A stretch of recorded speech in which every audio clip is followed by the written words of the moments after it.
감사하며 기도합니다. 아멘. 사사기 17장입니다. 사사기 17장.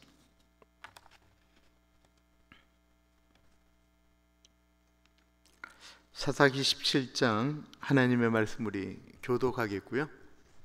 13절 같이 읽겠습니다. 에브라임 산지에 미가라 이름하는 사람이 있더니 그의 어머니에게 이르되 어머니께서 은 1,100을 잃어버리셨으므로 저주하시고 내 귀에도 말씀하셨더니 보소서 그 은이 내게 있나이다. 내가 그것을 가졌나이다 하니 그의 어머니가 이르되 내 아들이 여호와께 복받기를 원하노라 하니라. 미가가 은 1,100을 그의 어머니에게 도로 주매 그의 어머니가 이르되 내가 내 아들을 위하여 한 시상을 새기며 한 신상을 부어 만들기 위해 내 손에서 이 은을 여호와께 거룩히 드리노라. 그러므로 내가 이제 이 은을 내게 도로 주리라. 미가가 그 은을 그의 어머니에게 도로 주었으므로 어머니가 그 은 200을 가져다 은장색에게 주어 한 신상을 새기고 한 신상을 부어 만들었더니 그 신상이 미가의 집에 있더라. 그 사람 미가에게 신당이 있으므로 그가 에봇과 드라빔을 만들고 한 아들을 세워 그의 제사장으로 삼았더라. 그때에는 이스라엘에 왕이 없었으므로 사람마다 자기 소견에 옳은 대로 행하였더라. 유다 가족에 속한 유다 베들레헴에 한 청년이 있었으니 그는 레위인으로서 거기서 거류하였더라. 그 사람이 거주할 곳을 찾고자 하여 그 성읍 유다 베들레헴을 떠나가다가 에브라임 산지로 가서 미가의 집에 이르매 미가가 그에게 묻되 너는 어디서부터 오느냐 하니 그가 이르되 나는 유다 베들레헴의 레위인으로서 거류할 곳을 찾으러 가노라 하는지라. 미가가 그에게 이르되 내가 나와 함께 거주하며 나를 위하여 아버지와 제사장이 되라. 내가 해마다 은열과 의복 한 벌과 먹을 것을 주리라 하므로 그 레위인이 들어가더라. 그 레위인이 그 사람과 함께 거주하기를 만족하게 생각했으니 이는 그 청년이 미가의 아들 중 하나같이 됨이라. 미가가 그 레위인을 거룩하게 구별하며 그 청년이 미가의 제사장이 되어 그 집에 있었더라. 이에 미가가 이르되 레위인이 내 제사장이 되었으니 이제 여호와께서 내게 복 주실 줄을 아노라 하니라. 아멘. 여러분들 혹시 더우세요? 추우세요? 시원해요? 추워요? 괜찮아요? 네, 이게 어디에다 맞춰야 될지 모르겠어요. 혹시 지금 온도를 75도로 맞췄는데 혹시 조금 추우시면 한 77도로 올릴까요? 네. 박진 집사님 이거 77도로 좀 올려주시겠어요? 이우리 목사님 이쪽 거 77도로 좀 맞춰주세요. 사사기는 모두 3편으로 만들어져 있습니다. 사사기 1장과 2장은 사사기를 이렇게 시작하는 그 배경 같은 걸 이야기하는 거예요. 그래서 사사기 1장과 2장은 여호수아가 가나안 땅에 들어가서 정복 사업을 하는데 정복 사업이 거의 끝났다라고 얘기하지만 사실은 실패한 거예요. 다 내쫓지를 못했거든요. 그리고는 여호수아가 죽었고 여호수아가 죽자 사람들은 정복 사업을 벌인 것이 아니고 하나님을 버렸다라고 하는 것이 사사기 1장과 2장의 배경이에요. 그리고 3장부터는 이스라엘 사람들이 하나님을 저버리고 살게 되니까 하나님이 가나안 땅과 그 주변에 있는 나라들을 들어서 이스라엘을 치도록 하나님이 만드신 게 아니에요. 하나님을 버린 가나안에 들어가 있는 이스라엘 백성은 다른 민족을 이길 만한 능력이 전혀 없습니다. 그들이 이길 수 있는 유일한 방법은 하나님이었는데 하나님을 저버리니까 하나님이 그들의 손에 붙이셨다라고 얘기했던 것은 내버려뒀다라는 거예요. 그때마다 이스라엘은 어려움을 겪게 되죠. 그리고 하나님께 울부짖으면 이스라엘이 갑자기 힘이 생겨서 그 다른 민족을 이긴 게 아니에요. 하나님이 그때마다 사사를 보내주셨어요. 처음으로 나왔던 사사가 갈렙의 사위였던 온니엘이죠.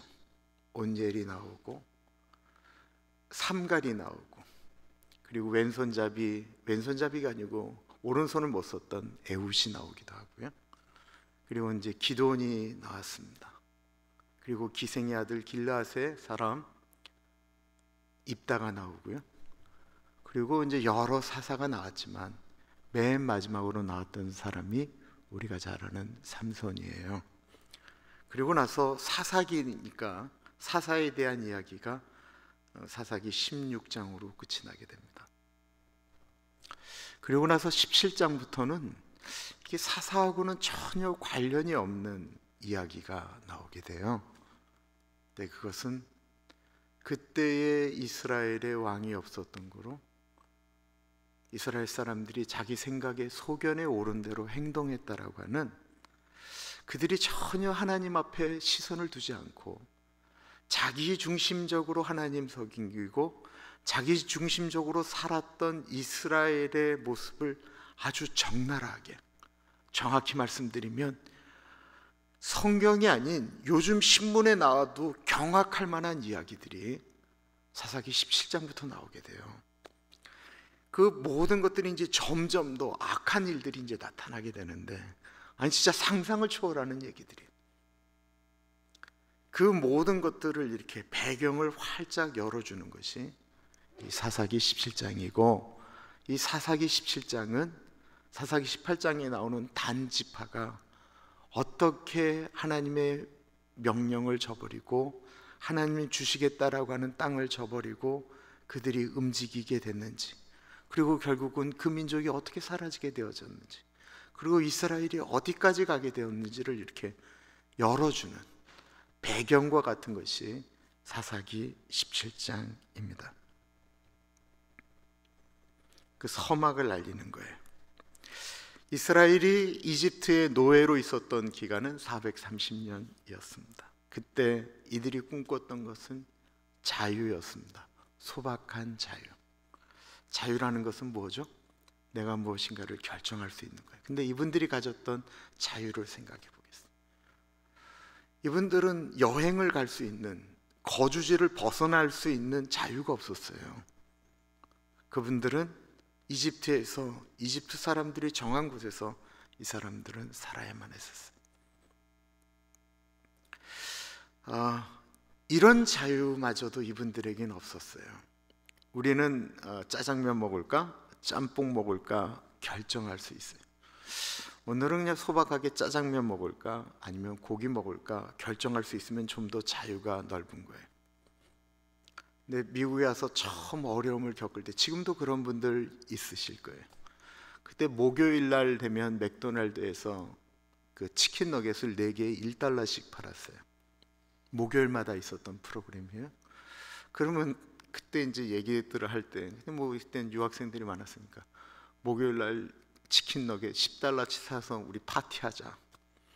근데 어쩔 때는 목요일 날 그거 할 수 있을까 생각되어지는데, 그런 고민에서 이렇게 벗어날 수 있는 자유, 경제적으로 조금은 이렇게 좀 편해질 수 있는 자유. 아파트에 살면 2층에서 애들이 뛰는데 밑에서 막 컴플레인하고 하는데, 그때 우리가 아이들이 마음껏 뛰어놀 수 있는 공간에 가서 살 수 있을까? 더 이상 고민하지 않는 자유. 참 자유라는 건 좋은 것이고요. 자유라고 하는 것을 이렇게 누리게 될 때는 내가 무엇인가를 좀 가졌을 때를 이야기하는 것입니다. 이스라엘은 430년 동안 왕이 다스리는 이집트에서 살면서 그 통제가 얼마나 힘든 줄을 알아서 그들은 이스라엘 가나안 땅으로 들어갈 때 왕정을 꿈꾸지를 않았어요. 왕이 필요하지 않았어요. 또한 이스라엘을 가나안으로 이끌어가는 어느 지도자 누구도 왕이 될 생각이 없었을 뿐만 아니라 하나님도 이스라엘의 왕을 두려고 하지 않았어요. 그들의 왕은 하나님이었고, 하나님이 주신 법대로만 살면 굳이 왕이 필요한 나라가 아니었습니다. 자유라고 하는 것은 어떤 법의 테두리 안에서 누릴 때가 가장 안전한 것이잖아요. 그죠?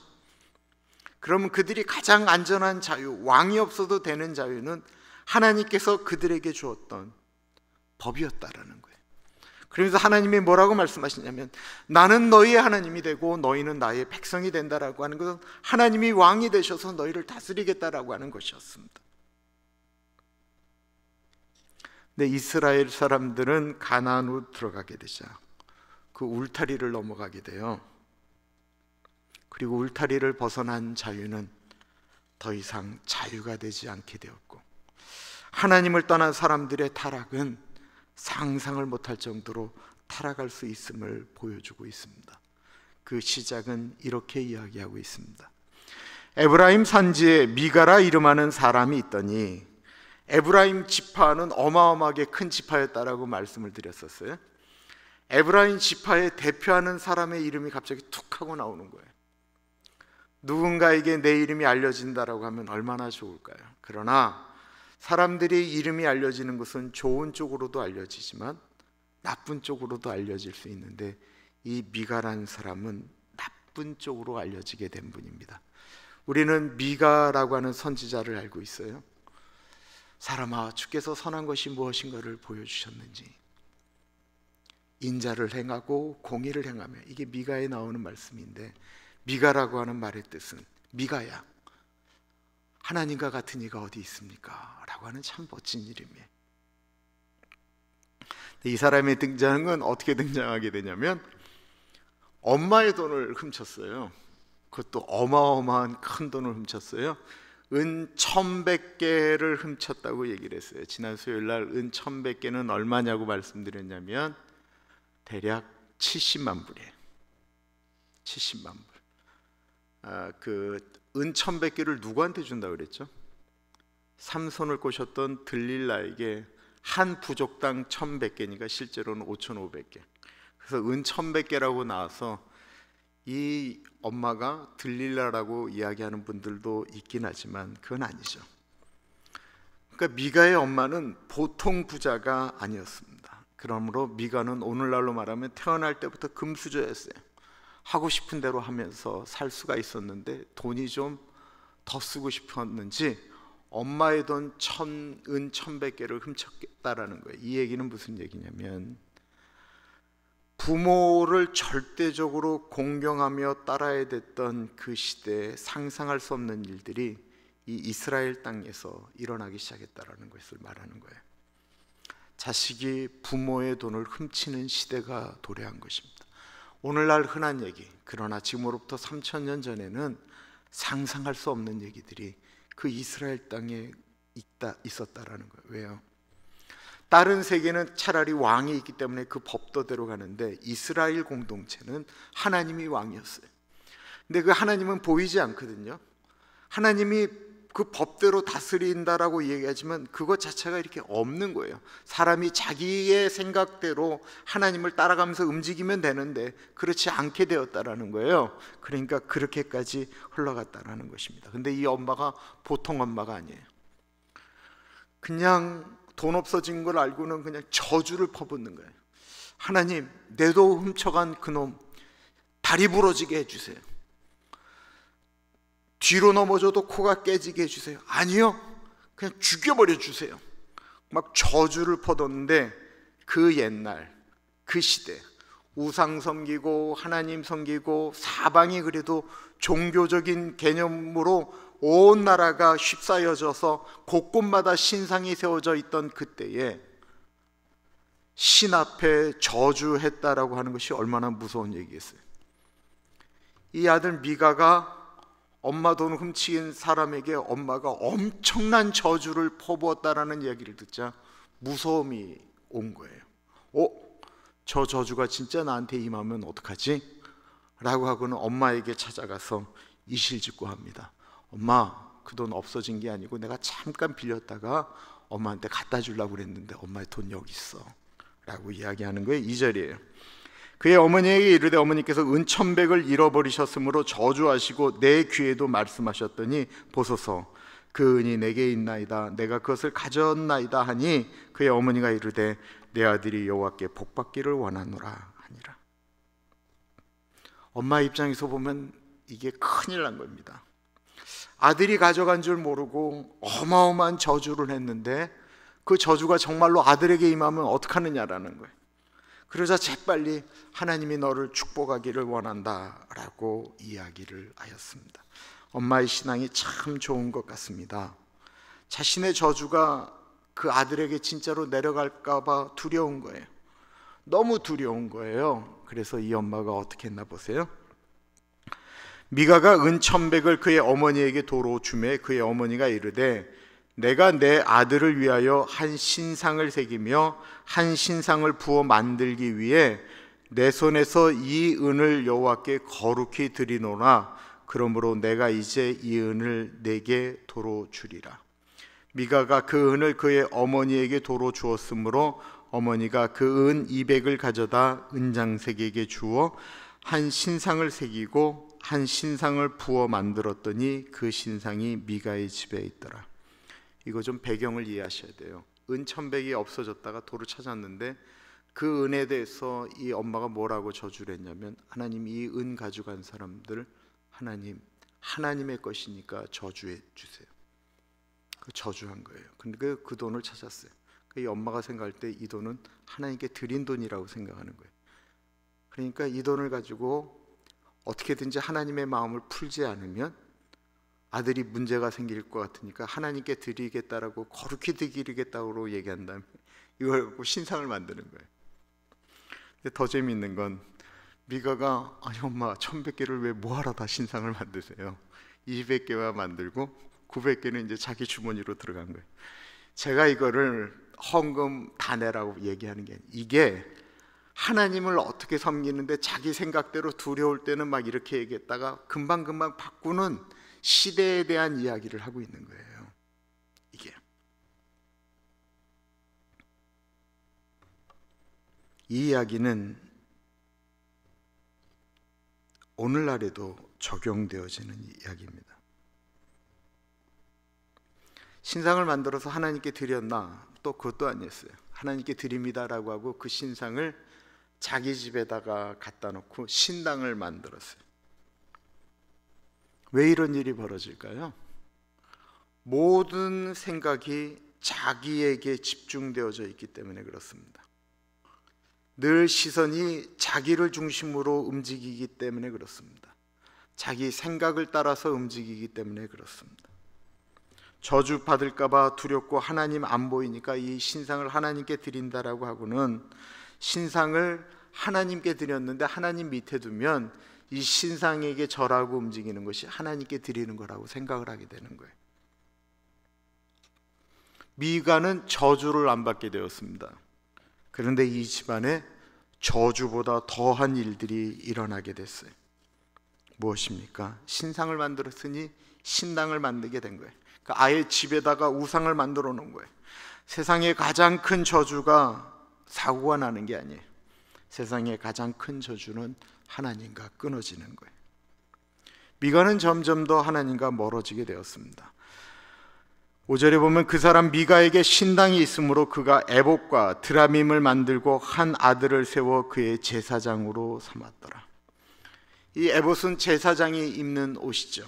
그리고 드라빔은 점칠 때 쓰는 것입니다. 그리고 미가는 자신의 아들 중 한 사람을 제사장으로 아예 세우게 됩니다.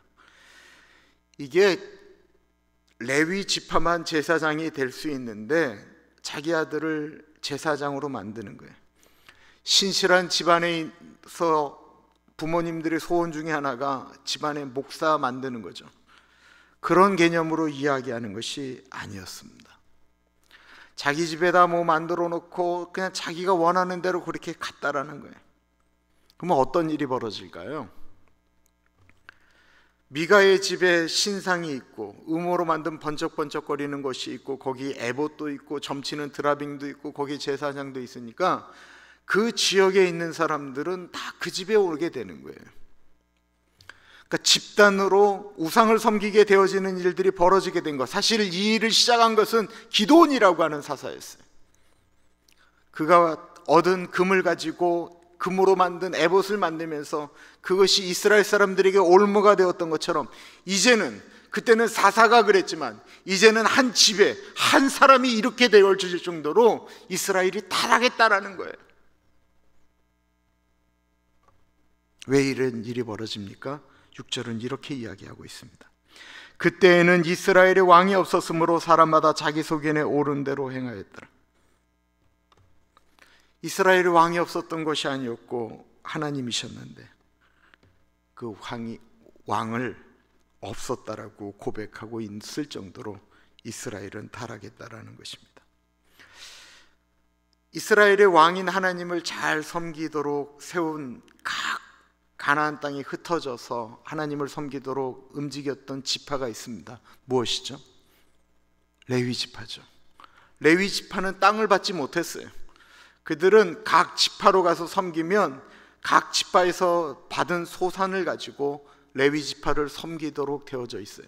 그런데 이것이 모든 이스라엘 지파가 하나님을 섬길 때는 아무 문제가 없어요. 그때는 그들이 내는 헌금, 그들이 내는 소산을 가지고 레위 지파가 하나님만을 섬기면서 이스라엘 사람들에게 왕이신 하나님의 뜻을 이렇게 펼쳐나갈 수가 있었어요. 그런데 온 이스라엘에 더 이상 하나님을 섬기는 사람들이 없어졌을 뿐만 아니라 아예 자기 집에 레위 지파가 아닌 자기 아들을 가지고 제사장을 삼는 시대가 되어지면 어떤 일이 벌어지겠어요? 레위 지파가 굶게 되는 거예요. 그러자 레위 지파가 하나님의 일을 하지 않고 자기가 일하던 곳에서 돈을 벌러 움직이는 일들이 발생하게 되었습니다. 이게 7절이에요. 유다 가족에 속한 유다 베들레헴에 한 청년이 있었으니 그는 레위인으로서 거기서 거류하였더라. 레위 지파를, 유다 지파를 섬기도록 레위인이 그 유다 베들레헴에서 하나님을 섬기는 일을 감당하고 있었는데, 유다 사람들이 더 이상 하나님을 섬기지 않으니까 이 사람은 다른 일을 할 수 없거든요. 레위 지파는 다른 일을 할 수가 없어요. 그런데 이 사람이 도와주질 않으니까 굶는 거예요. 이 사람이 근데 그 유다 지파에서 이 사람이 다 레위인 줄 아는데 이 사람이 그렇다고 어디 가서 노동을 하기도 어렵고 어디 가서 종살이 하기도 어렵고 이게 다 어려운 거예요. 그러자 이 레위 지파 청년이 그 베들레헴을 떠나서 딴 쪽으로 먹고 살기 위해서 움직이게 되는 거예요. 이게 그 당시 이제 사사기에 나왔던 일이었다라는 것입니다. 8절을 보세요. 그 사람이 거주할 곳을 찾고자 하여 그 성읍 유다 베들레헴을 떠나가다가 에브라임 산지로 가서 미가의 집에 이르매.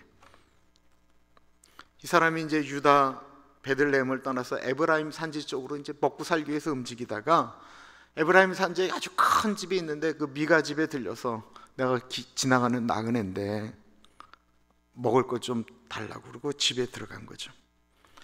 근데 미가가 이제 한 거렁뱅이 같은 그 나그네가 왔다라고 해서 이렇게 그 당시 뭐 이스라엘 사람들은 그런 거 섬기는 게 전통이니까 이렇게 섬기는데 이 젊은 친구가 말하는데 말투가 점잖아요. 말투가 왠지 종교적이에요. 하나님의 은혜로 오늘 미가 어르신 집에 이렇게 머물게 되었습니다. 뭐 이렇게 얘기하니까 미가가 묻는 거죠. 말투를 보니 이 지역 사람은 아닌 것 같은데 뭐 하는 사람이요? 젊은 사람이 하나님에 대해서도 좀 많이 아는 것 같고. 그러자 이 레위인이 얘기하는 거죠. 저는 유다 베들레헴에서 하나님을 섬기던 사람인데 거기 사람들이 하나님을 하도 안 섬기고 다 저버렸기 때문에 도저히 내가 분노가 치밀어서 견딜 수가 없었습니다. 하나님 잘 섬기는 사람들을 찾아서 이쪽으로 흘러오게 되었습니다. 그러자 미가가 이 레위인의 손을 꽉 잡으면서 할렐루야, 하나님이 내 기도를 들어주셨네요.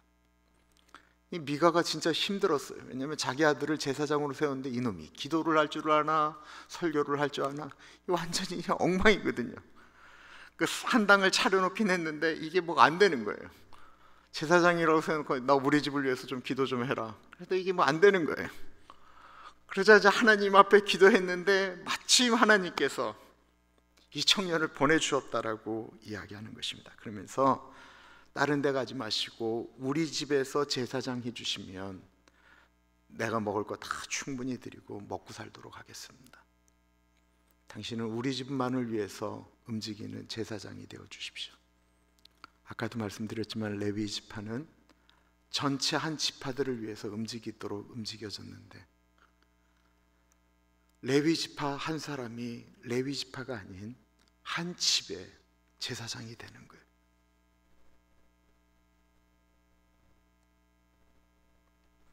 10절에 미가가 그에게 이르되 내가 나와 함께 거주하며 나를 위하여 아버지와 제사장이 되라. 내가 날마다 은열과 의복 한 벌과 먹을 것을 주리라 하므로 그 레위인이 들어가더라.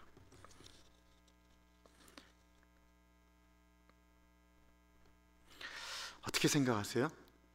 미가가 신상을 만들고 하나님을 섬긴다라고 어쨌든 신당 만들고 그러다가 아들이 형편 없으니까 하나님 좋은 제사장 보내주세요 할 때 그 레위인이 온 게 하나님의 기도의 분명한 응답입니까? 유다 베들레헴을 떠나면서 하나님 여기서는 도저히 목회를 못하겠습니다. 뭐 레위인이 기도하면서 가다가 미가의 집을 만나서 미가의 제사장이 된 게 이 제사장 입장에서 하나님이 내 기도를 응답하셔서 여기에 이렇게 나로 하여금 일할 수 있는 형편을 만들었습니다. 정말 기도의 응답입니까? 만약에 이렇게 기도했다고 한다면 오늘날도 수많은 기독교인들이 자기 생각에 옳은 대로 기도한다면 이걸 하나님의 뜻이라고 이야기할 때가 진짜 많아요.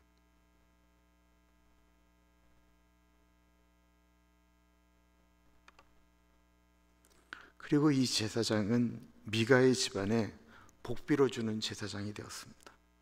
12절과 13절이에요. 미가가 그 레위인을 거룩하게 구별하며 그 청년이 미가의 제사장이 되어 그 집에 있었더라. 이에 미가가 이르되 레위인이 내 제사장이 되었으니 이제 여호와께서 내게 복 주실 것을 아노라 하니라. 이들은 모두 하나님을 섬기는 사람들이었습니다. 나름대로 종교적인 열심이 있었기 때문에 신당도 세우고 제사장도 세우고 그랬을 것입니다. 그런데 목적은 그 아들을 제사장으로 세웠더니만 복이 별로 안 오거든요. 그래서 정식으로 레위인을 제사장으로 세우면 하나님께서 우리 집에 제대로 복 주실 것이다 라고 생각을 했다라는 거예요. 하나님을 섬기는데 하나님이 왕이 아닌 자기의 생각이 왕인 것입니다. 그리고 자기의 생각에 하나님을 맞추는 거예요. 하나님을 믿는데 하나님을 믿음의 대상이 아닌 하나님 자체를 믿음의 도구로 만들었다라는 것입니다. 정말 중요한 것은 내 생각, 내가 보는 것이 아니고 하나님을 바라보는 것입니다. 그때 주님의 사람이 되어지고 주님의 도구가 되어지는 것입니다. 어떤 일을 벌릴 때 내 생각, 많은 것들이 있죠. 그거 좋은 겁니다. 그런데 먼저 하나님께 좀 우리의 생각을 좀 이렇게 들여보지 않으시겠어요? 그리고는 하나님이 무엇을 원하시는지 좀 이렇게 시간을 가져보는 것입니다. 이렇게 옛날 자료들을 이렇게 정리하다가 한 기도표가 나왔는데 보는데 그냥 왈칵하고 눈물이 쏟아졌어요. 그것은 가나안 교회 오기 전에 오렌지 연합교회에서 만들었던 기도표인데 릴레이 금식표인데 교회 이전을 위한 금식 기도표였습니다. 2005년부터 교회를 옮기려고 움직이다가 2007년도 7월에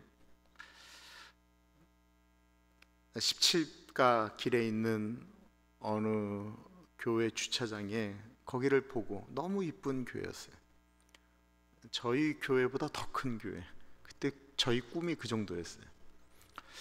그 주차장에서 이렇게 장로님하고 이렇게 말씀을 나누다가 하나님의 뜻이 아닌가 보다라는 생각이 들고는 그때 이제 더 이상 교회를 보는 것을 이렇게 내려놨어요.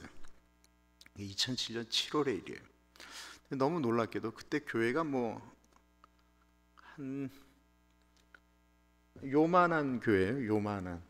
근데 거기 진짜 나중에 되면 100명 정도가 들어가면 자리가 없어요. 복닥복닥 할 때인데 2007년 7월에 내렸는데 2008년부터 뭐 젊은이들이 계속 들어오는 거예요. 계속 들어오고 계속 애들을 낳고. 그 2009년 되니까 120명 정도 사람이 움직이는데 이게 움직일 수가 없어요. 2010년 1월 시작하면서 그때 온 교인이 이제는 교회를 떠나자라고 이야기하면서 교회를 알아보기로 결정을 한 다음에 릴레이 금식을 시작한 겁니다. 이게 근데 기간을 둔 금식이 아니었어요. 근데 제가 만약에 2007년도에 그 일을 내려놓지 않았으면 참 큰일 날 일이 2009년도에 있었는데, 제가 아르헨티나 선교 가기 일주일 전에 심장마비가 2번 와서 제가 갑자기 병원 입원하고 그리고 스텐트라는 수술을 하게 됐습니다. 그때는 저 거의 잠자지 않았어요. 그때 진짜 하루에 5끼씩 밥 먹고 그때 진짜 엄청나게 뛸 때라 그러다가 죽는 거였어요. 2010년에 1월부터 릴레이 금식을 하는데 작년에 가지 못했던 아르헨티나 선교를 2010월 이제 그 선교를 가겠다고 8월에 얘기할 때 이 가나안 교회 집사님 한 분과 저희 교회 교인 한 분이, 장로님 한 분이 고등학교 동창이에요. 근데 저희는 교회를 찾고 있었고, 그때 저희가 얼마나 멋졌냐면 아예 그냥 이 건물 자체가 대학교 옆에 있으니까 그냥 대학교에다 줘버리자. 우리가 하나님께 큰 거 달라고 하는데 그냥 하나님께 큰 거 달라고 하면서 우리는 동계산하지 말자, 뭐 이런 때였어요. 그리고 나중에는 어떻게까지 얘기를 했냐면 그 건물 팔면 나오는 돈이 뭐 60만 불인가 70만 불인가 얘기되어질 때, 그러면 우리 한 달에 10,000불짜리 교회를 빌립시다. 그리고 5년 동안 그냥 렌트비는 생각 안 하고 이 돈은 아예 그냥 렌트비로만 쓰는 걸로 생각한 다음에 그래도 5년 동안 만약에 교회가 부흥하지 않으면 그때 문 닫자고.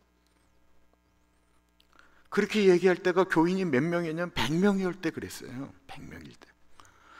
그때는 무엇인가를 이렇게 결정하고 움직이는데 시간이 걸리지가 않았어요. 그냥 결정하면 바로바로 움직일 때였어요. 근데 교회를 알아본 게 아니고 그냥 그때 기도를 할 때 이제 그 일이 벌어진 거예요. 우리는 목사가 없어서 교회를 목사를 찾는데, 우리는 건물을 찾는데. 그리고 나서 얘기를 듣는데 제가 그때만 해도 그런 거는 아예 상상도 못할 뿐만 아니라 교회와 교회가 합쳐서 잘 되는 이야기를 미국에서 단 한 번도 들어본 적이 없어요. 여러분들도 못 들어보셨죠? 그러니까 그게 머릿속에 아예 얘기를 듣는데도 별로 이렇게 귀에 들어오지를 않는 거예요. 그래서 제가 선교 갔다 와서 생각해 보겠습니다. 그리고는 아르헨티나 선교를 갔어요. 그때는 뭐 일이 전혀 이루어지지 않을 때였어요. 10월 달에 본격적으로 얘기가 되었어요.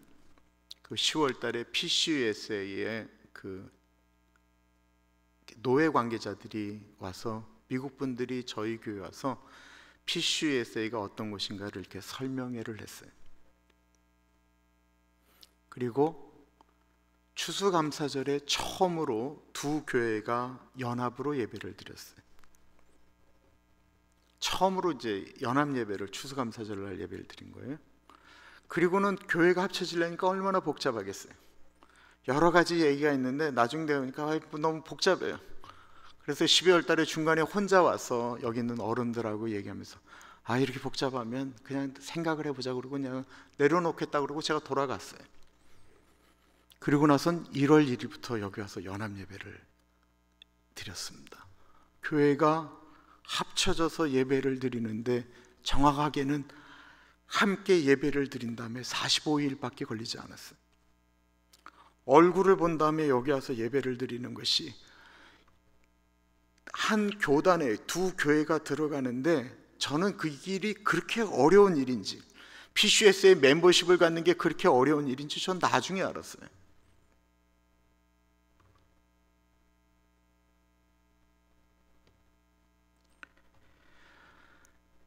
돌아보면서 가장 잘한 결정 중에 하나가 뭐냐면 2010년도 1월 1일에 교회 보러 다니지 않고 그때 릴레이 금식하면서 그 시간을 기다렸던 것 같다라는 생각이 들어요. 그렇게 기도하면서 두 교회가 합쳐졌어요. 참 많이 기도했던 것 같아요. 그 조그만 교회는 뭐 주차할 수 있는 게 뭐 7대밖에 되지 않았어요. 그러니까 뭐 하나 결정하는 일이 기도하지 않고서는 뭐 안 되는 일들이었어요. 교회에 손님들이 왔다가는 그 스티커가 붙는 거예요. 주차 위반 딱지가 붙으면. 그래서 주차장 달라고 기도하고 학교 찾아가고 시 찾아가고 기도하지 않으면 안 되는 일들이 태반이었어요.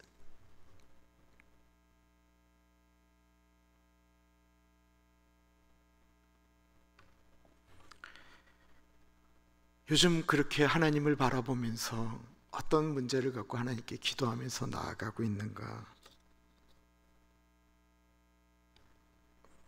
정말 우리는 무엇인가를 결정할 때 우리의 주인이 하나님이신 건 맞습니까?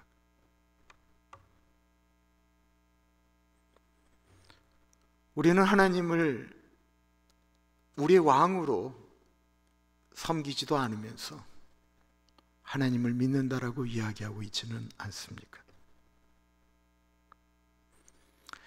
지금 무엇인가를 결정해야 되고 무엇인가를 나가야 될 때 정말 하나님의 은혜가 필요한 순간이고 내가 하나님이 안 되면 안 된다라고 생각하는 와중인데도 불구하고 하나님 앞에 무릎 꿇기보다는 내 생각에 하나님을 맞추려고 지금도 애쓰고 노력하고 있지는 않으십니까?